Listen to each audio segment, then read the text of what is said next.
Hello, everyone. Joan, Leona, and Jocko over here from the Grace and Truth Marriage Enhancement podcast. So we're excited to get this podcast started. Hope that it'll be beneficial to you. So right now, we're going to get into the episode. We'll see you on the other side. Hello, everybody. Welcome to Grace and Truth Marriage Enhancement podcast. So this is our very first podcast, and I'm here with my wife, Leona. Let me say hi, Leona. Hello. And so how we want to start this off is really just want to really briefly talk about ourselves, who we are, how we met and got here. Let's go ahead and get started. So we grew up in Nigeria, and our parents were best friends. And you want to talk about the girl next door? Well, I think it's interesting that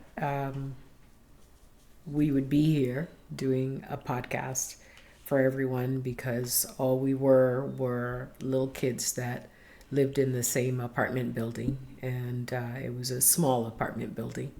And you were the boy that lived upstairs, and I lived downstairs. And so we like to tell the other people when they ask how we met, that you were the boy that lived next door, or I was the girl that lived next door. So that's our story, how we got started. Yeah. So just a little bit of backstory. Our fathers came to the States to get an education, and they met our mothers.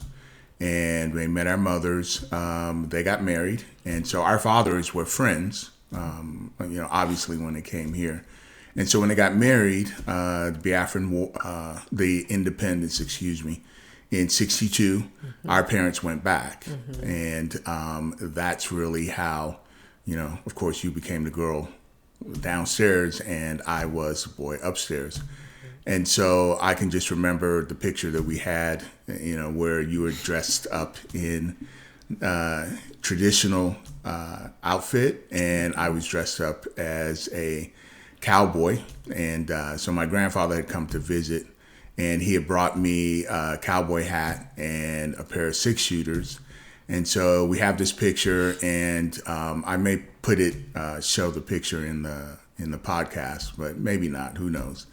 And but that's really where our beginning. And we laugh about you being the Nigerian and me being the American. And so it's just interesting how you look back and you see how God ordains things. And you look back in your life and you see, you don't really understand what's going on at that point, but you look back and you see how God's hand, right, is orchestrating things. And so I know that's always a picture that we go back to.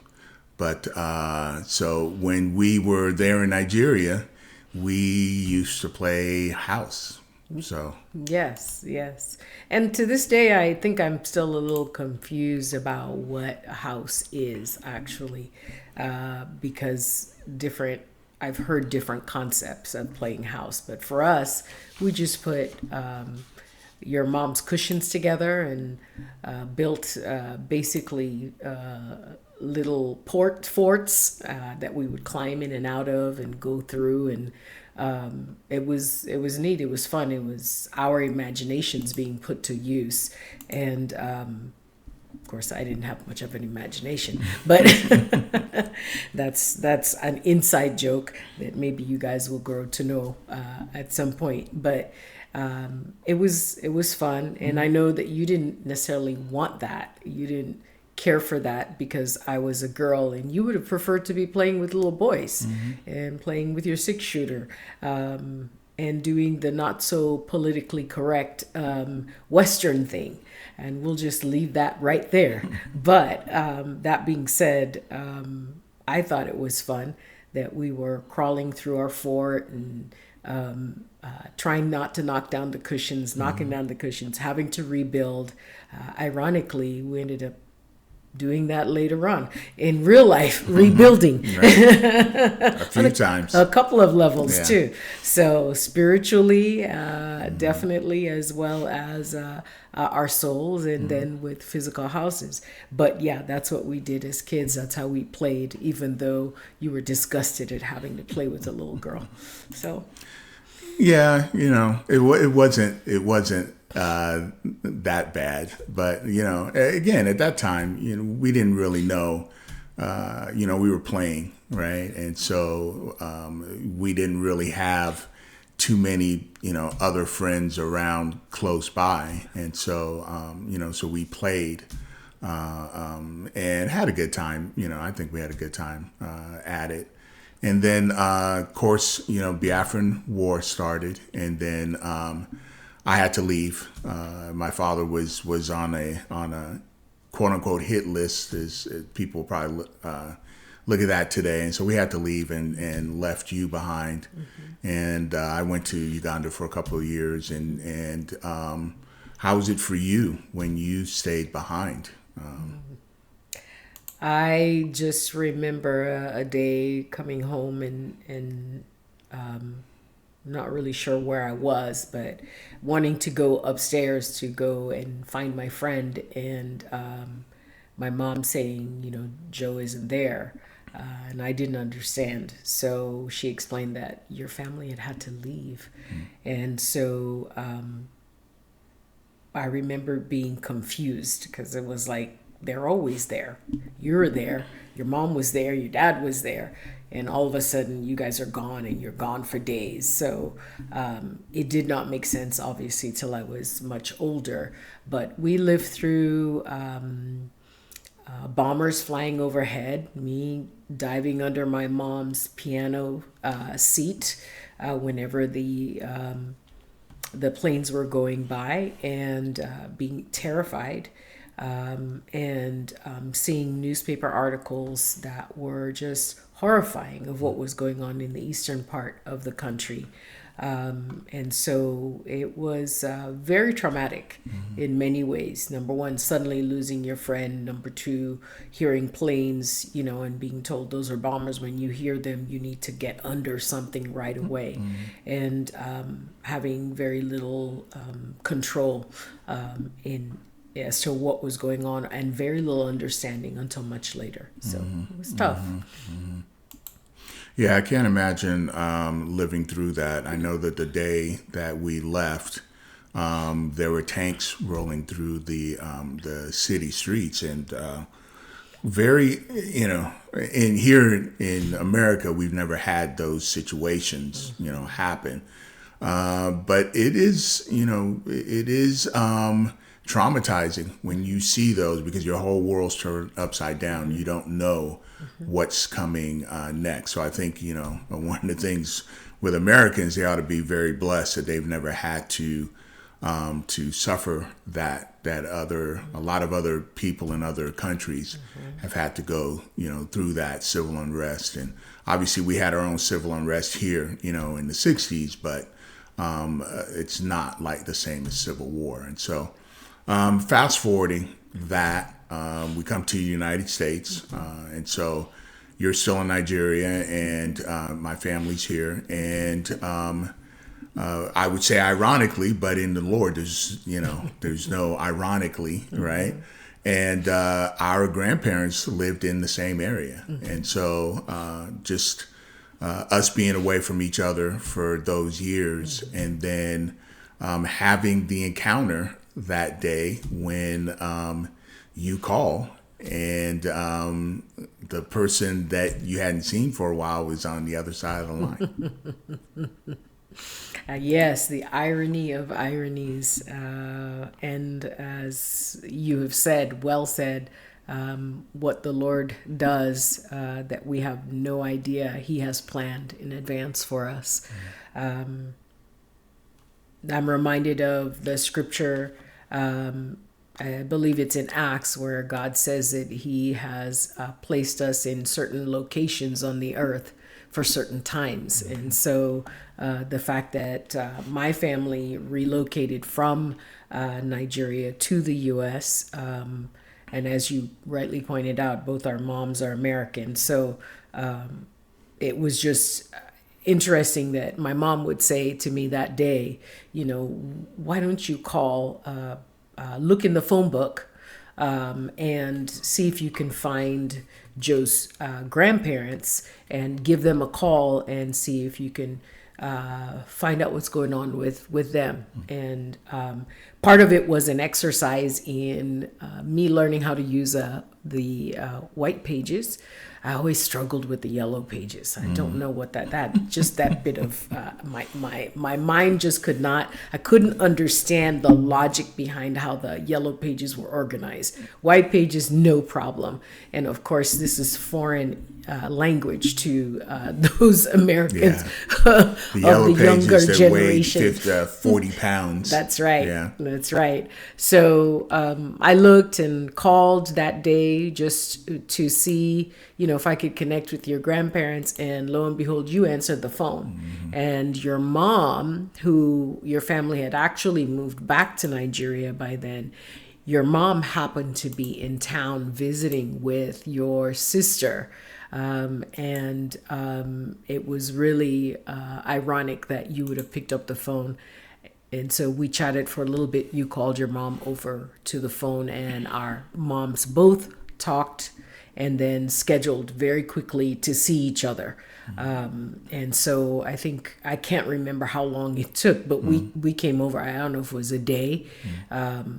But we came over and visited, and you made sure to be at your grandparents that day. I'm sure your mom asked you, you haven't seen your friend in so many years. And you were probably like, yeah, that girl that lived downstairs.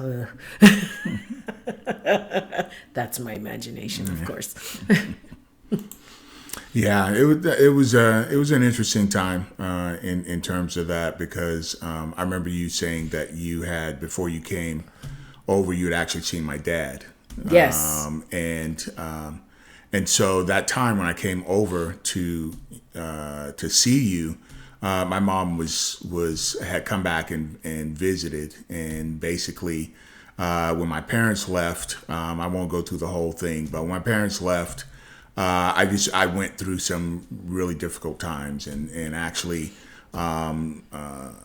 spent some time out on the streets, spent some time in friends' homes, and just a time when I was just really lost and my world was turned upside down. And so it was interesting at that point when we met for that brief time, that it took me, before we came back around again, right? There was just really some up and down traumatic times in terms of that. And I remember going back to Nigeria after high school and really feeling lost, because when last time I'd seen Nigeria was the 60s. And Nigeria, to me, I had this, picture in Nigeria of how beautiful Nigeria was, right? And that was right after the British left, and everything was clean, and it was really a tropical paradise. And then to go back when I did, which was, late 70s, after the war, just seeing the ravages of war there. So I couldn't wait to get back. But got back, went back right into the same situations that I was in. And that's when we actually meet up again, because that's when I take, you and I had our first date to go to the drive-in. And I'm sure you have some memories about that one. So just to help people connect the dots, when you said that I had seen your father, we had seen your father, meaning myself and my older sister had run into your father in Lagos, Nigeria, and unexpectedly. And it was soon after our father had passed away. And he explained that he had come back to Nigeria and had a job, and so your family would be moving to Nigeria.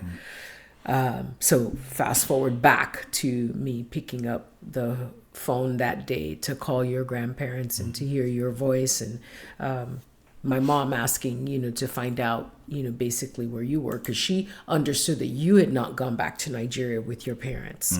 So that was when we realized that your mom was there visiting, and had the quick little, we made the trip over to your grandparents' house and saw her, you, and your sister at the time. But yes, you had gone through quite a bit of turmoil in your life. You're describing a time, which I think the word we would use is where you were homeless, or you were couch surfing. Couch surfing. That's the term, if you will, that people use at this point in our culture. But yes, I didn't understand that at all when we connected at that point. But you were someone that my mom trusted, and I felt somewhat comfortable around. There was nothing I had to explain. I didn't have to explain my accent. I didn't have to explain anything about that. You already understood it, so it was easy. So when you invited me to go to the movies, which was my first date technically, right? My mom gladly said yes, again, because she felt like she could trust you. And then you took me to go see a Clint Eastwood movie. And I remember being somewhere between disgusted and dismayed. I don't know if there's a feeling word behind that, because I had my own personal history behind the whole Clint Eastwood thing. It was pretty much, my father was as Nigerian as he was entirely into Westerns. And he would take us to the theater to see Westerns. And I was bored to tears. But here we were looking at a Clint Eastwood make my day type of movie. Like, what are we doing here? Was my thought. But it was my first time at a drive-in theater. And I think that was really why you took me, was because you're like, oh, you've never been to a drive-in theater? Okay, well, I'll take you to a drive-in theater, which was really neat of you. But it wasn't a great experience, I hate to say, with the fake barbecue beef sandwich meat.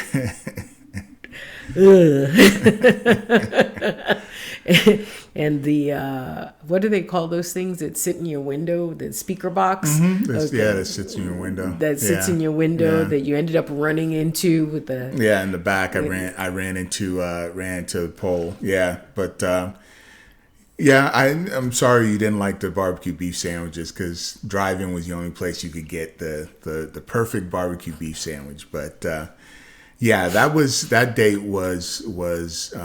was interesting, and then from there again, just sort of flashing forward, because really through after that time, still was kind of doing the couch surfing thing, and didn't really. Only a few people knew. I mean, my parents didn't know. At that point, my parents left. I know that I really caused them some harm, because I had no contact with them. So I know for long stretches, months, they had no idea of where I was, whether I was alive or dead. And so, until years later, I didn't look at it from my side, from their side, and say, wow, that was a lot of pain and trauma. I know that I must have put them through. But so, we fast forward, though, to the prom.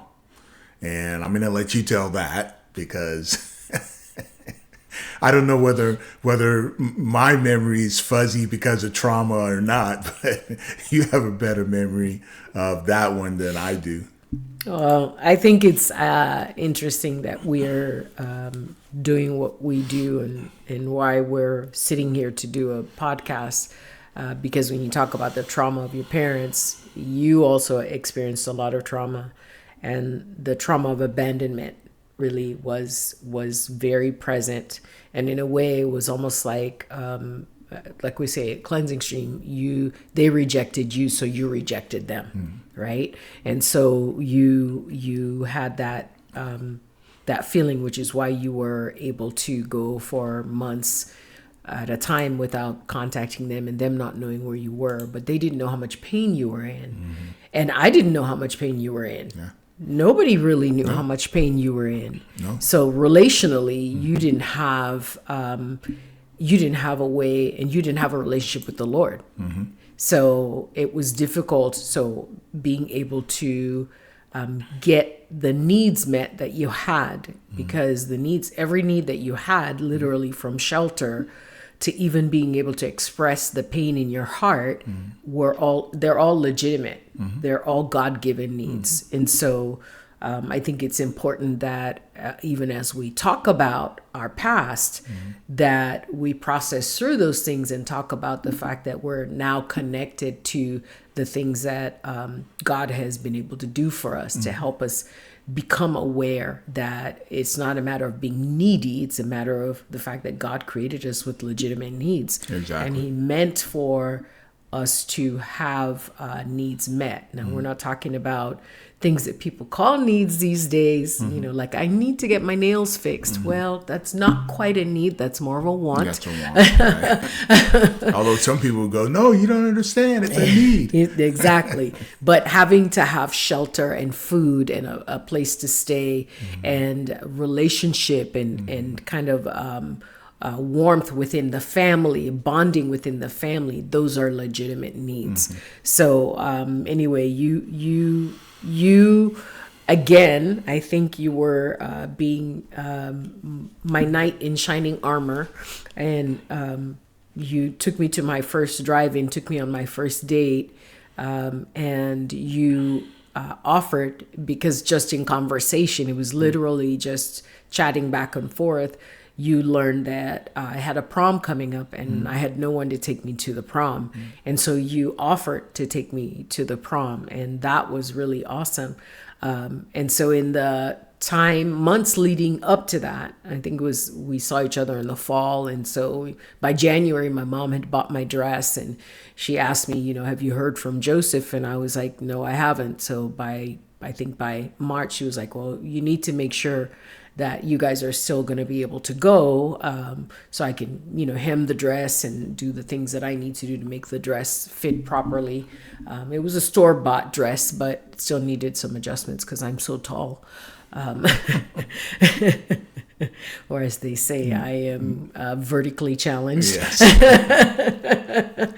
So in that, I tried calling you a couple of different times and I couldn't get a hold of you. And so we went into, in my household, a little bit of a panic and wondered, well, what are we going to do?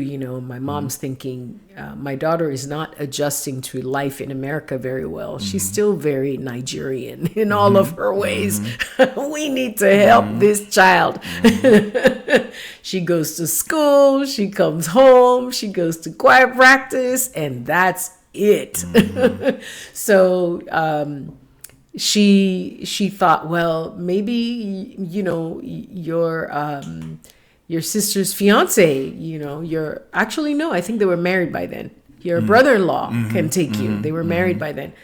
And so we started making plans for my brother-in-law to take me to the prom because we didn't know where you are. It's like you fell off the earth. Right. You came on the earth and then you fell off the earth. And so at the end, I ended up going with somebody else, but you called me, I think within 2 weeks of the prom and explained that you weren't going to be able to take me. And I was like, yeah, no kidding. And it was because you had been in the Marines and you could not get the time off. But I tell everybody that you stood me up for the prom. Yeah. Yes. That's the real story, Yeah. the depth of the story, all the way to the end of it. Yes. Yeah. It was really because you were serving the United States military. Yeah. Yeah, because when you're a reservist, you have 2 weeks in the summer that you have to serve, and they don't really tell you until you get close to that, right? And so that coupled with, the same thing when we're talking about the couch surfing and all those things, my life was very, very unstable at that point. And so there were times when I didn't know where I was going to be, from day to day or week to week. And so it was definitely not the kind of life style that you have if you're going to, be dating somebody, right? And So let's talk about that a little bit. You talked about the fact that your life was topsy-turvy at that time, and it wasn't stable enough for you to be dating. Well, these days, before I say that, go back a little bit. This was in the day where there was no cell phone. right, So it wasn't like you had the capability to just call me on your cell phone. And there was no state giving people who were below a certain income threshold a free cell phone. Right. There was no such thing Right. back then. Those level of social services or socialism, if I may say so, did not exist. And so you were dependent upon the kindness of whoever it was you were staying with to a certain degree. You wouldn't want to abuse that, right? Sure. As well as the fact that you had to have coins if you're going to use a payphone. Because we Absolutely. had payphones back in those days Absolutely. to be able to make calls. And if you only had so much to be able to put gas in your car Exactly. and be able to buy yourself maybe one meal a day, that was it. Exactly. And so it's interesting, though, that we have people who will date that are not stable. And I think the Bible has something to say about that. It says something about, do your work first, right? And I may be quoting that really badly, before you begin to consider a relationship. Sure. Get your work situations settled. Sure. Know what you're doing. Be bringing in the income. Have a bank account before you actually go and bring in another person into your life. And so I think the Bible has great wisdom. But of course, we didn't have that wisdom back then. Not because the Bible didn't exist. We're not that old. But because we just didn't know the Lord. Yeah. How much pain would we have saved ourselves? Or how much pain would we have been saved from? Yeah.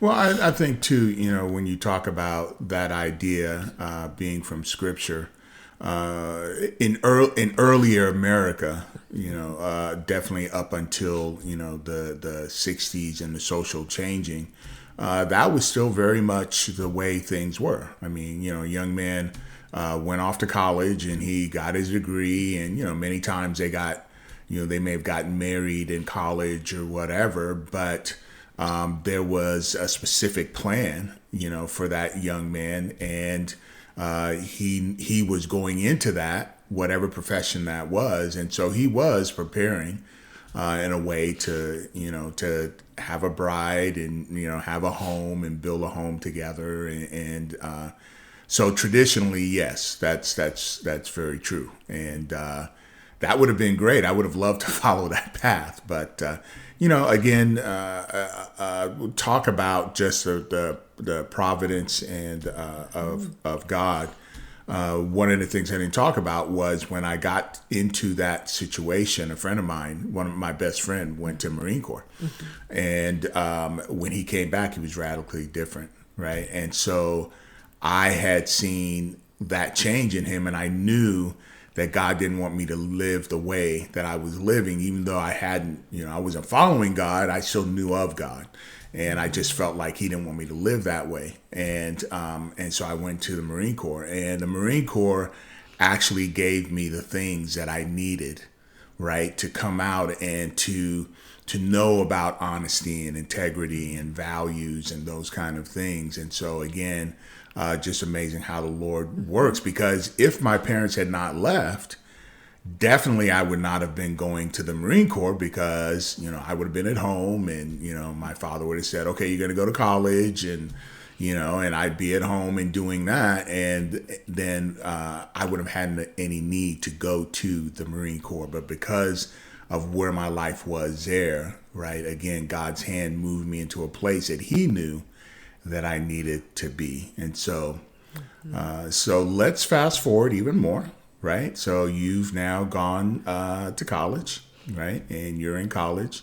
And I think, as you said, you were in your feminist phase, right? And that becomes actually our third encounter, really, at that point. And so what do you remember from those times?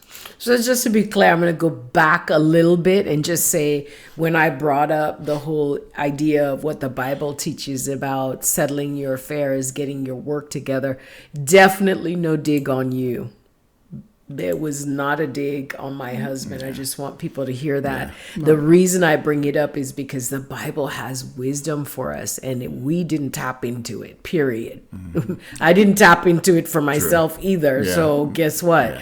Yeah. No shade being thrown. Yeah, and we weren't there. That wasn't our mindset at Absolutely. All. But I think that it's beautiful that that as you talk about having to join the Marines, and not so much having to join it, but knowing in a sense you were being pulled in that direction, how that opened you up, particularly to the gifts that God gave you specifically. Because had your parents stayed in the U.S. and your father made you go to college, you would not have exercised the giftings with your hands and the skill that God gave you, and you would have been in a box that didn't necessarily fit you. Some of the top people in our culture that we point to in secular culture are people who did not necessarily go, quote unquote, go to school, or they went to school and they were like, okay, this isn't for me. I have something else that I'm called to do. And so I think that the Marines has a lot to do with having influenced your life in a great trajectory. Absolutely. Even helping you to reconnect with the Lord, so to speak. And I think it's interesting too today, now that we are dealing with a nation where there will be registrations of young men when they become able, that it's not all bad. And there could be a lot of good from that, because not everybody is meant to be sitting in a classroom, and not everybody can listen to somebody drone on for hours lecturing them, and not everybody can program, and do things with the computer. So I think God has some things in store for us as Americans that maybe many of us might be lamenting on at this time. But God is good, and He did in you what He needed to do. And in me, He showed me in college some things that I thought were going to mark my life in a particular direction for the rest of my life. I'm a woman, I've got a voice, and the whole I'm Black and I'm proud, and reading the autobiography of Malcolm X, and how that really helped me get some awareness around the African American experience as opposed to the African experience in America. And just really reconciling the two parts of me, or the two parts of us, because we're both Africans and we're both Americans and we're both Africans and African Americans. So you'll figure that out. Yeah. Well, we are Nigerian Americans, right? One of the things that I try to.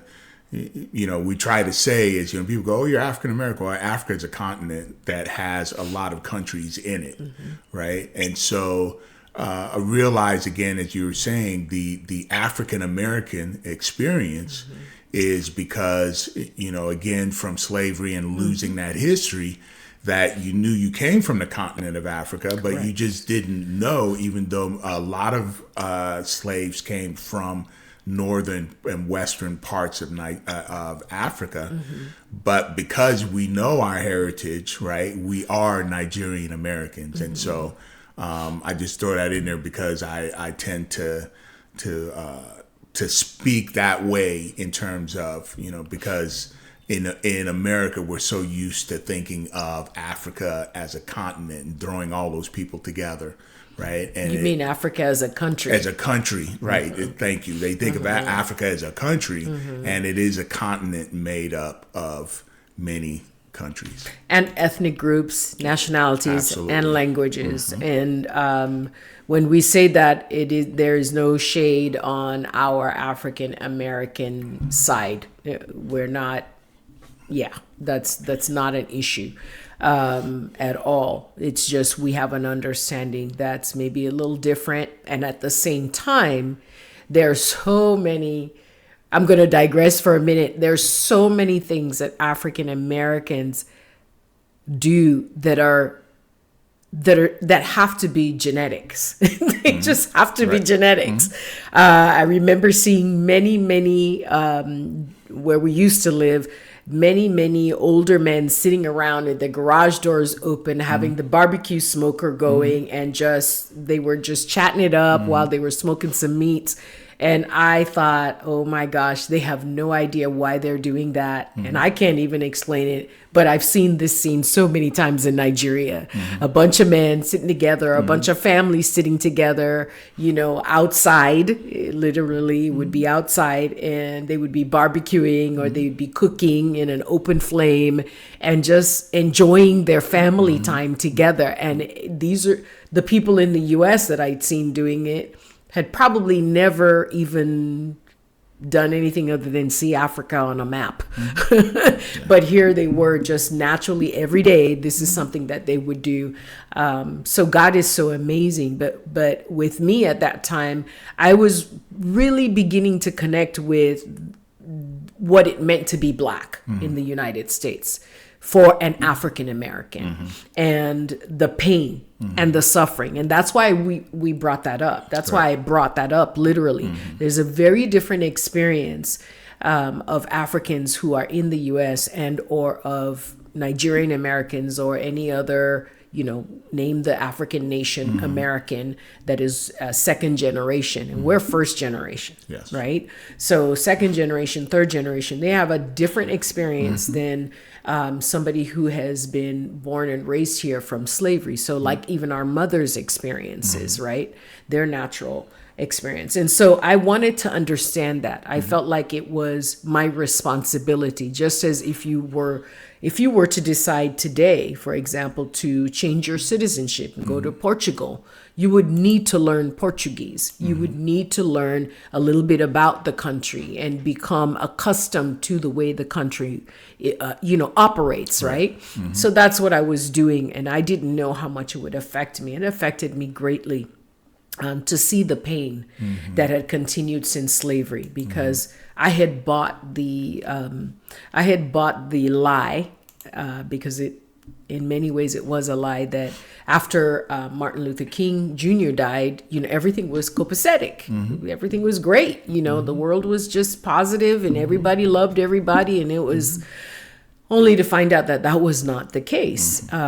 Although I had some experiences. I had very few experiences compared to many people, for example. But at the same time, it did not mean that I needed to go as radically as I did, because not only did I embrace the Black power in a way, I also embraced feminism, because I was going to an all-women's college, which was teaching that without clarity. Right. I'll say they got really interested in just pushing that agenda beyond and outside of the constraints of what God had laid down as boundaries. And so I fell into their trap.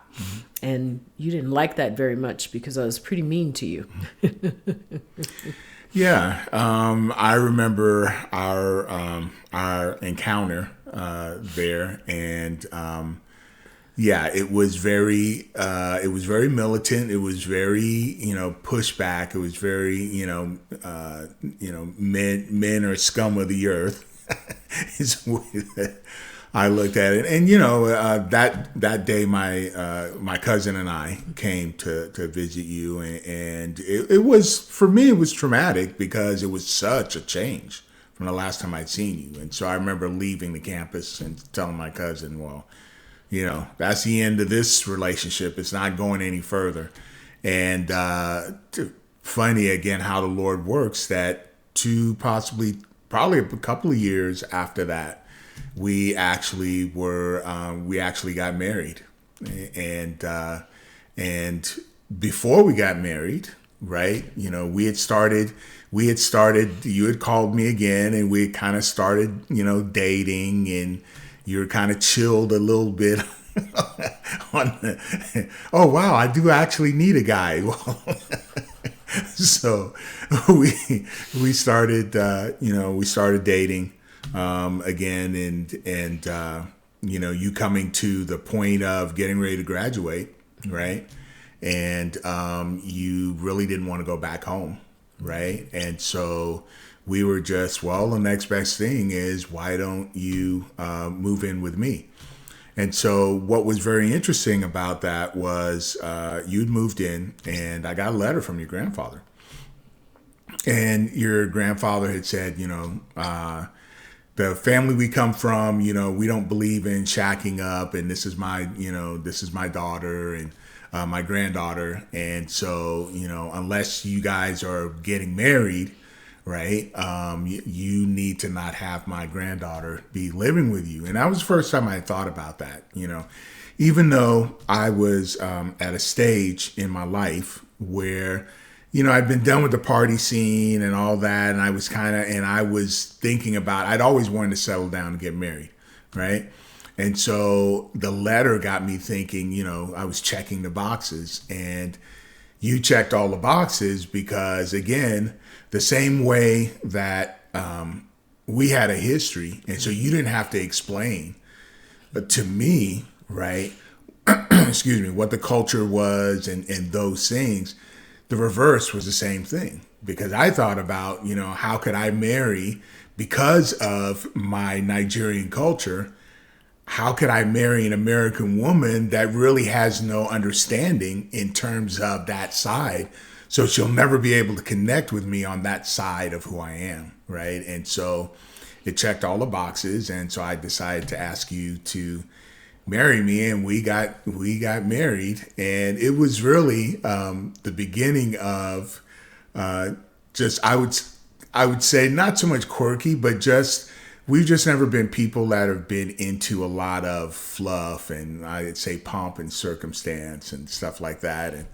And so when we decided to get married, right, we basically picked a day. And I bought the ring, and we went, a ring I paid way too much money for.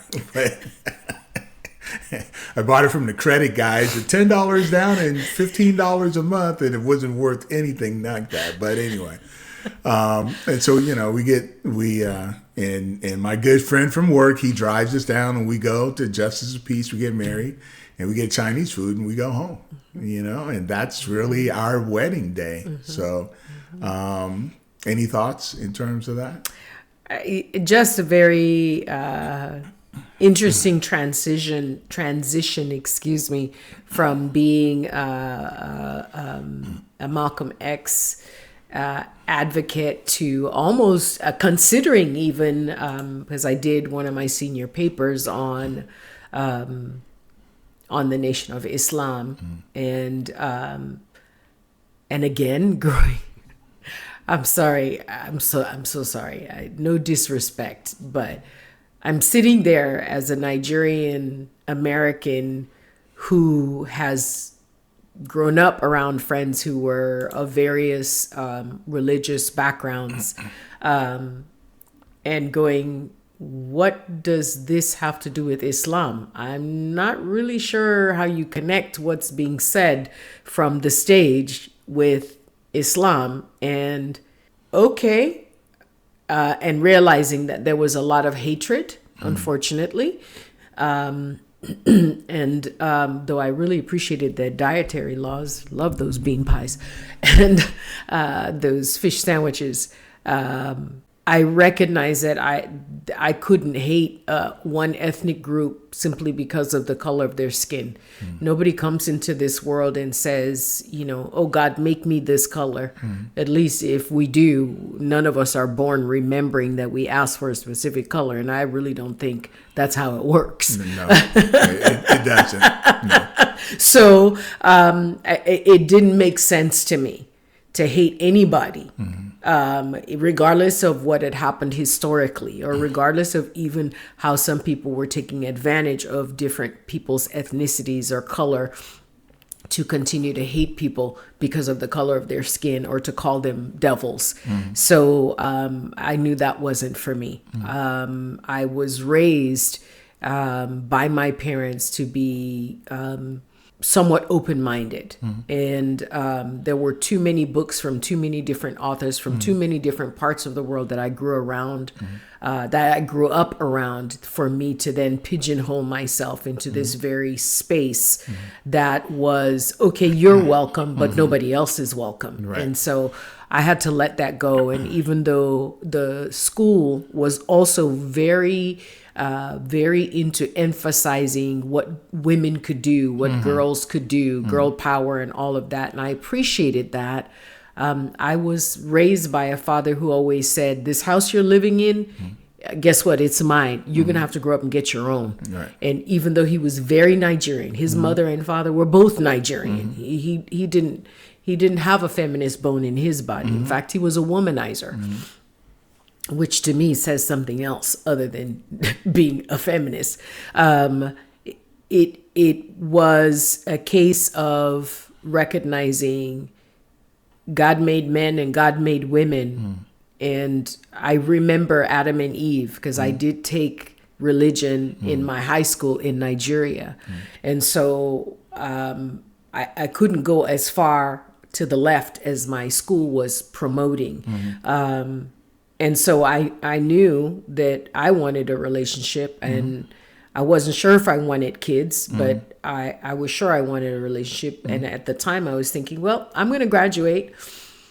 And what I really want to do is I really want to go and study. I want to do a course of study. In this study, I want to do some research. And the research I want to do is to evaluate comparing ethnic health providers, meaning the witch doctor, babalawo is what we say in Yoruba, versus Western medicine, and the effectiveness of one versus the other, particularly concerning things that are issues of the soul. And so when you invited me and gave me the opportunity to move in with you, I thought that was just a short postponement on me going on to do my master's and possibly my PhD in psych, with research being my key focus. But that was actually God saving me from what would have been a trajectory that would have taken me completely away from him. And so I'm grateful that my maternal American grandfather wrote you the letter and caused you to think about checking all the boxes, or seeing if I checked the boxes, so to speak. But when I also re-examined what I would need in a relationship, for whatever reason, why this was important to me, I cannot really, words alone cannot communicate, but I think people of various ethnic groups that have ethnic foods, my life, oh my gosh, and food, can relate. I wanted to be able to eat eba and not have to explain what eba was. I wanted to be able to, if we were in a situation where I needed to send money home, to not have to explain why it is that I need to send money home. All those Africans in the diaspora, or people of other ethnic groups who are in the diaspora, sometimes face these issues where they send money home because they still have family back in their country of origin, or they're cooking foods that are odd to the American palate, and they get questioned, and why would you ever eat something like that? And I just was like, I can't deal with that. Yeah. Very irrational reasons to make a decision to marry somebody, but at the same time I thought at the granular level, I want there to be a level of understanding that would keep us from having that as an additional opportunity to have issues between us. So and and I think that in us growing up and just in the environments we've been in, we've always been very multicultural.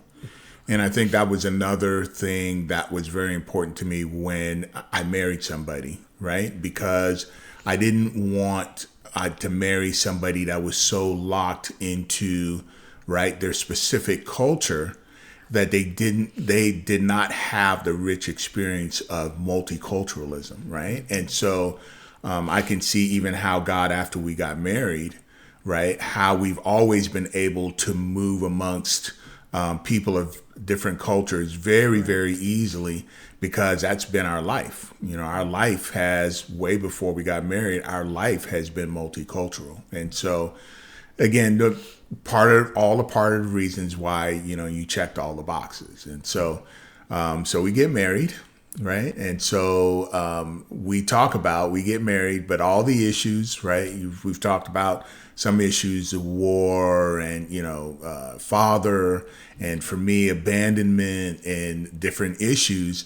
Now we get married, right? And we bring, today people are all premarital counseling and this and that, there was none of that. And so we get married and we bring all those issues into the marriage. And we know from all the years that we've done marriage work, right, is that when you get married, of course, the love and the stars and you're walking on, air and all these things is great until you get married and the honeymoons. Now you have to do real life. And now you have to do real life. When you had issues that were just your own, they were your own issues. But when you get married, the issues that are your own now become our issues, right? And the first 10 years of our marriage we just did everything possible to try to destroy that marriage. And again, but God, right? And so, we've had addictions and infidelity and just about everything that could destroy a marriage we had in that first 10 years, and we came very close. And so, but then God steps onto the scene. So, tell your story about how God steps on the scene for you. Well, let me say this just as a clarification, that the premarital counseling did exist when we got married. Yes. But we were so far from God, it didn't exist for us. We'd never heard of it. So we were the ones who were out of pocket. We were the ones who were... We weren't even, that wasn't even in our wheelhouse or in the mindset. Not at all. We were in the proper term, the way the term is defined originally in the dictionary. We were ignorant. Yes. Or ignorant, as some people would say. Didn't have a clue. True. So now we have a clue. We're in God, and we help couples, young couples who want to get married, or older couples if they want to get married, right? Kind of go through some things before actually making that decision to choose the date and all of that. To get to that place of marriage. But you're right. We brought a lot of issues. As I mentioned briefly, my father had been a womanizer. So I had made some childhood vows. I had no idea that when you make a vow that you are binding yourself to something, and it may not be a good thing. You may think it's a good thing. Where I made a vow that backfired because it was made from a bitter root of judgment, right? So, we had the whole infidelity and like you said, even just the level of anger that was in our marriage was huge. And the level of brokenness that you brought and that I brought as well. Also, having been... suffered a lot of physical abuse, and even there had been molestation and all kinds of things in our history. So fast forward to reconciliation. If you want, we can talk about that. Okay. So, well, I actually wanted you to touch on your coming to Christ. God is so awesome. It's a very detailed and long story, but I'll try to give you the short of it. Thank you. Because I love the long of it, but maybe that's for another day.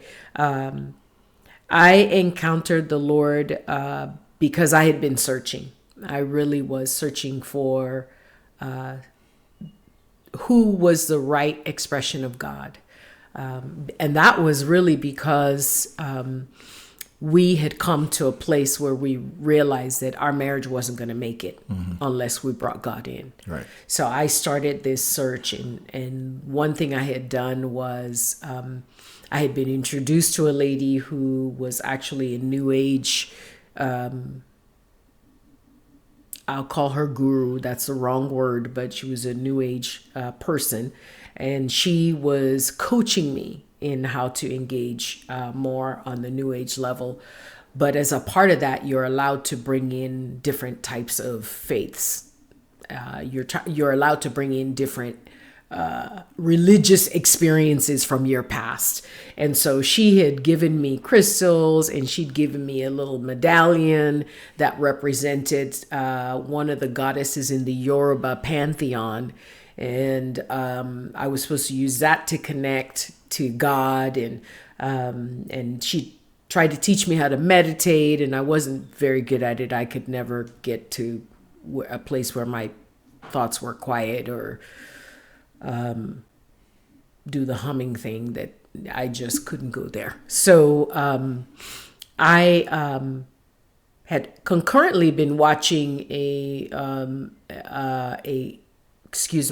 I had concurrently been watching an evangelical TV minister. And so but I wasn't, I liked what he was saying. It sounded familiar, but there was something that I just wasn't sure about. But in that same season, I had a coworker, actually a guard where I worked, share with me a book that was about Our Lady of Guadalupe. And in the process of my reading the book, many people from that are of Mexican American descent will be able to relate to Our Lady of Guadalupe. I had an experience where I saw a vision of Mary. Because I'd gone to Catholic high school in Nigeria, I was very familiar with Mary as someone in the whole umbrella of the Catholic faith. And so when I had the vision, it was of Mary dressed as Our Lady of Guadalupe with all the colors and everything. But she said something to me 3 times that made all the difference. And she said to me, "Worship my son. Worship my son. Don't worship me, worship my son." And so from that point on, I knew that I needed to really focus on Jesus Christ. I had loved Jesus Christ growing up as a little girl. I don't know what happened where I got turned off, but I'd had a color Bible as a little girl, and I knew all the stories. But when she said that, I knew I needed to get connected with Jesus. So I left off the New Age thing.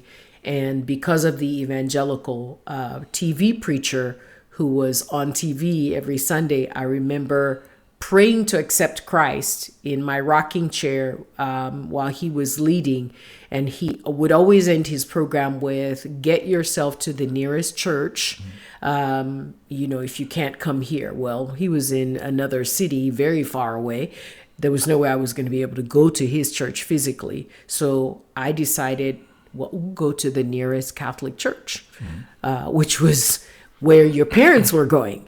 And why not? And thankfully, when I got there, they had what was called the gospel mass, where they did a African-American styled mass. It ran 2 hours instead of 1. They sang gospel worship songs, and then of course the homily and everything else. But that's where when I came to Christ, that's where I first went. And I'm grateful to God. And that's my story. Yeah, it was quite an interesting time, as you were saying. We were at that place where if God didn't intervene, we weren't going to make it. And so I remember you being saved, and I had my own idol, which was known as the NFL. And, I was not willing to give up that idol. And for myself, we had joined a multi-level marketing company. And so on Sunday mornings, they would have a non-denominational service. You'd kind of go away for a weekend and do a conference and different things. And so I remember going to that service one Sunday and hearing the gospel very clearly for the first time, because I went to Catholic school also, but my parents were not practicing. And so hearing the gospel message for the first time and just knowing that this was what I needed, right? And so, being very young, again, didn't grow up in that household, so I went down and accepted Christ, right? But there was no discipleship, there was no nothing. And so I basically went back to my same lifestyle until you start going to Catholic church. And so followed you a little bit later than that, after that. And yes, very thankful to the Lord that Catholic church itself had a rich history, right? In terms of being able to incorporate what they call in the gospel mask, right? Very sort of evangelical sort of mixture within the Catholic, which is very rare at that time in the Catholic Church. And going there and thinking that I'm serving God, and I joined the worship team. And so thinking that, okay, I went from nothing to giving God, 2 hours on Sunday, and thinking that he was happy. He should be happy with that, right? And going through the first few years, and I remember getting to a place, probably going to the church 2 or 3 years at that point, and I had this encounter with the Lord saying that, okay, Lord, I've been here 3 years, and my life, although I'm enjoying it, my life really hasn't changed, right? And so unless you can show me how this is going to change, I might as well go back to my old life that I never left in the first place. And I remember God very clearly saying, well, you haven't pursued me. You've come and you've done these things thinking that you're pursuing me, but you're not, right? And I remember at that point, and I know I'm dating myself, that's when cars had cassette players. And I remember getting buying the Bible, because I wasn't a book reader, right? But I was like, okay, I could listen to the Word of God, right? And so I bought the whole Bible on cassette tape. And I can remember driving every morning, taking the kids to school, and listening to the tapes and really just weeping in the car, and the kids looking at me and like, what's going on with Dad? Something weird's happening with Dad. And and then I found J. Vernon McGee, right? And just, I know he's been in heaven for a long time, and Through the Bible Radio is still there, and he takes 5 years to go through the Bible bus. But I tell people that I cut my teeth on J. Vernon McGee. And between that and Scripture, God met me and began to take me on that journey. But there was a lot of battles, a lot of demons, a lot of things that he had to take me through. But I was so grateful, because one thing that I know is that God thrives in adversity, right? And I had a lot of adversity, but God met me every step of the way. And so that began to take us on the journey of now him doing healing and bringing us to a wholeness. And before you get there, you kicked me out of the Catholic Church.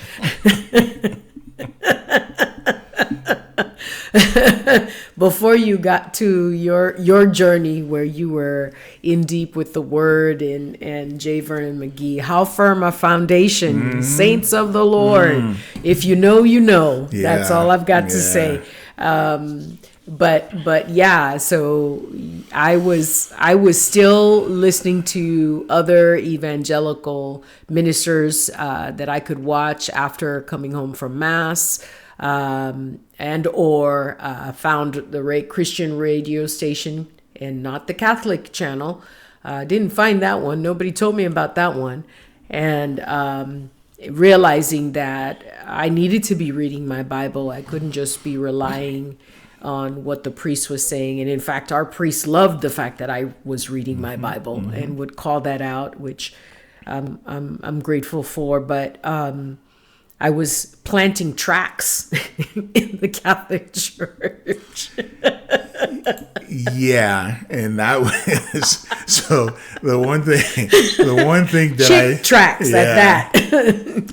So the one thing that I love about my wife is whatever she does it with passion. And so she was on fire for the Lord, and so she was trying to pass out tracts in the church and in the Catholic Church. And so I didn't think that was a good idea.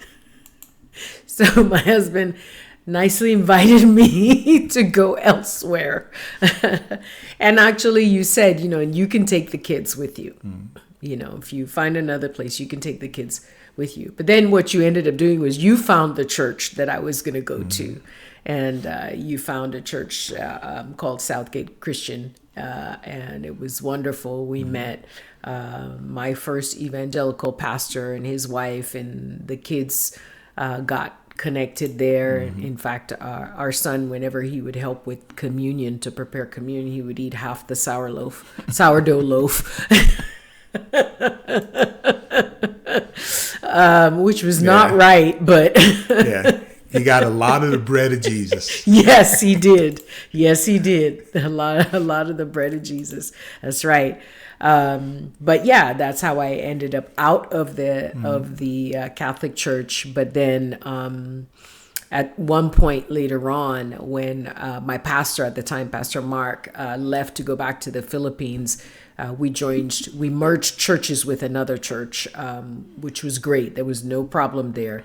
But I felt convicted by the Lord that I needed to go back to Catholic Church because you were still there, because we were worshiping in two different places. And my sister had said something that was really, really powerful, that the Lord used, my younger sister. And when the Lord spoke, he was clear that I just needed to be where you were, and he would deal with the rest. And he did.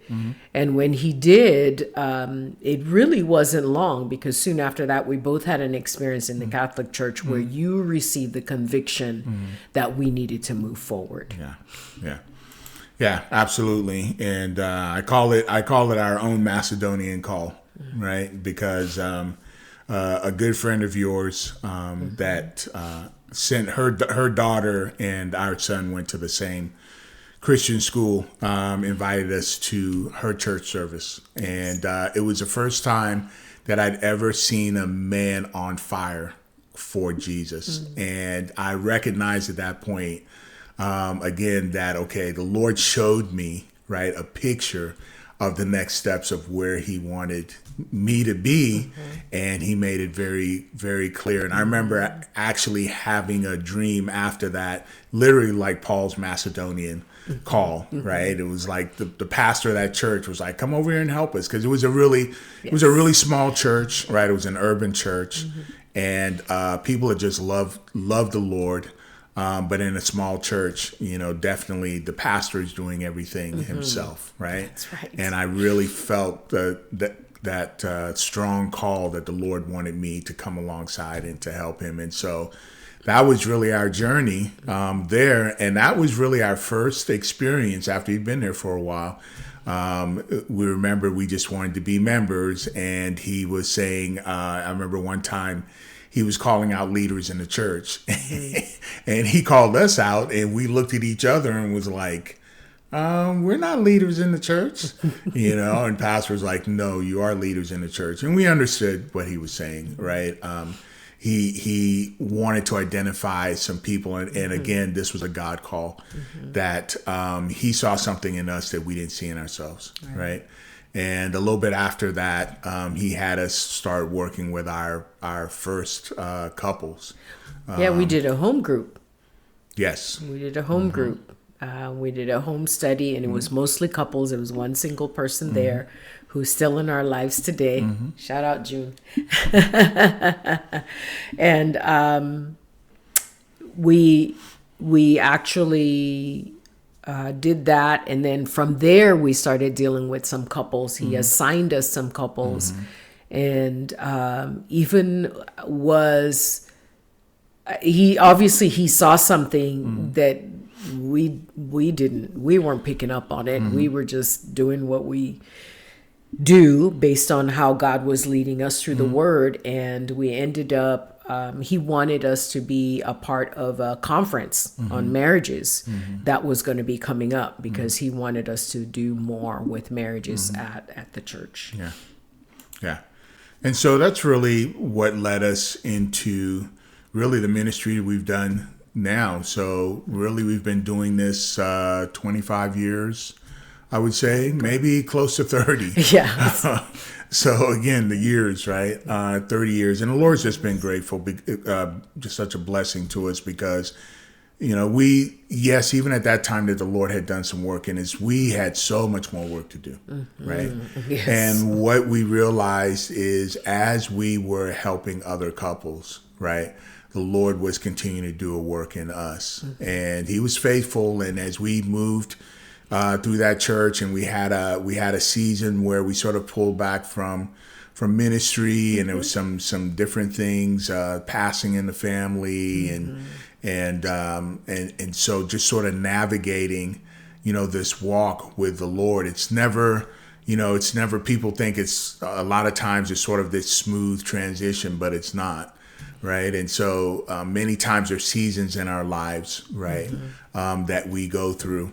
And so we went through a season, and the Lord brought us into a new season where he brought people into our lives that really began to teach us about relational care. And not only that, brought people in our lives that really started helping us with understanding deliverance ministry, deliverance and healing, and how all those things integrated together. And so that's really what this podcast is going to be a lot about. There's going to be a lot of different avenues that we will address, and there'll be a lot of different things that you'll hear that we'll talk about that you've probably not heard about before. And so as we're wrapping up this podcast, one of the things that we want to do in the next podcast is we're going to talk about the difference between a Christian marriage and a Christ-centered marriage. And what we mean by that is, a lot of people today have what they deem as a Christian marriage, or what's a traditional marriage. But our focus on the years that we've been doing the work is the Lord has really spoken to us about having Christ-centered marriages and what that's about. And those two are radically different. You may think they're not, but they are. And so in the next podcast, we're going to just get into that a little bit. So let me just say this, as a part of what you're saying to everyone is that we tend to think, and I'm borrowing from a friend's quote from today, we tend to think that once we get saved, that everything will be honky-dory. Life is going to be a piece of cake. Oftentimes we apply that same romanticizing, and if I may, possibly even nostalgic thought to marriage, that when we get married, life is going to be a bed of roses. But there's a time when the bloom leaves the rose, right? You're not caught up in the infatuation of marriage. And what we must realize is that we have been born into war. When we get born again, we are born into war. We are in warfare, whether we recognize it or not. And to have a healthy marriage and to have a Christ-centered marriage, we have to also be aware that we are soldiers in the Lord's army, and that we need to bring all the things that the Word has for us to bear, even for the benefit of our marriage and for our families. And I just wanted to add that as you close out. All right. Well, as you can see, it's going to be an interesting ride. So anyway, next time in the next podcast, we're going to talk about the differences between a Christian marriage and a Christ-centered marriage. So do us a favor, like and subscribe. We'll see you in the next podcast. Bye for now.